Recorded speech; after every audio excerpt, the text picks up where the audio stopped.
اعوذ باللہ من الشیطان الرجیم بسم اللہ الرحمن الرحیم۔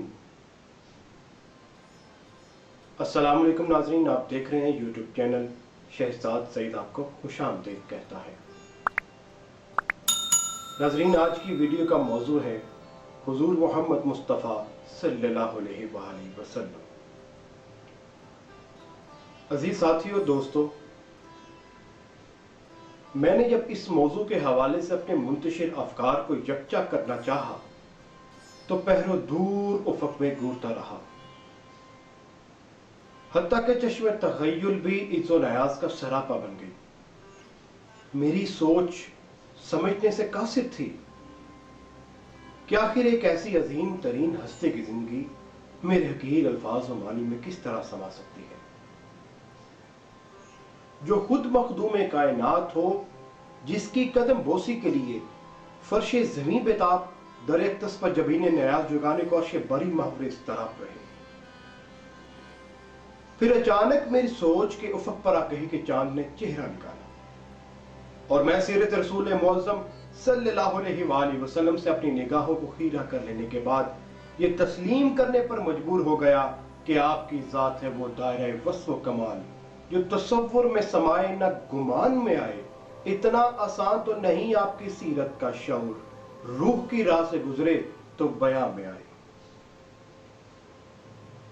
پیارے عزیز ساتھیوں اور دوستو، حضور رحمت للعالمین خاتم النبیین کی سیرت اقدس اتنی اکمل و اجمل، منزہ و پاکیزہ، جامعہ مکمل ہے کہ دنیا کی کوئی بھی ہستی، خواہ وہ نبی ہو یا ولی، مفکر ہو یا عالم، سخی ہو یا خدا ترس، رہبر ہو یا پیشوا، شہنشاہ ہو یا حکمران، ادیب ہو یا سائنسدان، کسی بھی اعتبار پر کسی بھی دور میں آپ کے مقابل نہیں لائی جا سکتی،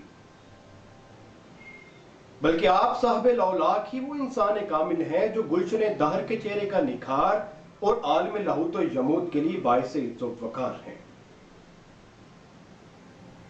پیارے دوستو، میری نہ چیز ذات بلکہ یہ ساری کائنات تو کچا خود خالق کائنات سورہ احزاب اس امر کی گواہی دیتا ہے کہ تمہارے لیے رسول اللہ صلی اللہ علیہ وآلہ وسلم کی زندگی میں بہترین نمونہ ہے۔ پیارے دوستو، ایک کامل مسلمان وہی ہے جو سرکار دو عالم صلی اللہ علیہ وآلہ وسلم کی سیرت و کردار کو اپنی زندگی پر نافذ کرے، نہ کہ کسی ناپائیدار کو دل کی گہرائیوں میں بسا لے۔ آپ صلی اللہ علیہ وآلہ وسلم اپنی امت بلکہ دنیا بھر کے تمام مذاہب و ادیان کے پیروکاروں کے لیے باعث تقلید مثال ہے۔ پیارے دوستو، ذرا چشم تصور میں وہ منظر لائیے جب دنیا ظلم و ستم کی چکی میں پس رہی تھی، بلکہ چرند پرند حتیٰ کہ ذرہ ذرہ درد و غم سے سسک رہا تھا کہ زندگی کا لمحہ لمحہ کسی نجات دہندہ کی آرزو میں بلک رہا تھا۔ ایسے میں رحمت خدا بندی جوش میں آئی اور انسانیت کے لکودک سرائے بسیط پر برہنِ ازدی کے اثار نمودار ہونے لگے۔ دیکھتے ہی دیکھتے یہ گنگور سی گٹھا برسنے لگی کہ آن کی آن میں شادابیوں کے گلہائے رنگا رنگ کھلے اٹھے اور چار دانگ عالم خشبوؤں اور رنگوں میں نہانے لگے۔ یہ میرے اور آپ کے حق و مولا، یتیموں کے ملجا، غریبوں کے ماوا، چارہ بے چارگاں، سرور دو جہاں حضور نبی کریم رؤوف و رحیم کی ولادت پر سعادت ہے۔ جی ہاں، یہ وہی عبداللہ کا جگر گوشہ اور آمینہ کا لال ہے جس کی ہر نبی کو چاہت اور ہر امت کو حسرت رہی ہے۔ گویا ہوئے پہلوئے آمینہ سے ہوویتا، دعائے خلیل و نوید مسیحا۔ میرے پیارے دوستوں اور عزیز ساتھیوں، چشمے زدن میں دنیا کی کایا پلٹ گئی۔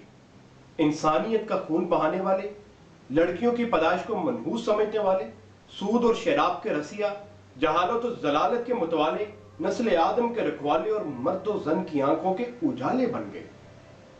چور، محافظ، ڈاکو، بددیانت، سراپیمان، ظالم، خدا ترس اور مخالفین اسلام مبلغین قرآن بن گئے۔ وہ نبیوں میں رحمت لقب پانے والا، مرادیں غریبوں کی بھر لانے والا۔ میرے پیارے عزیز ساتھیوں اور دوستو،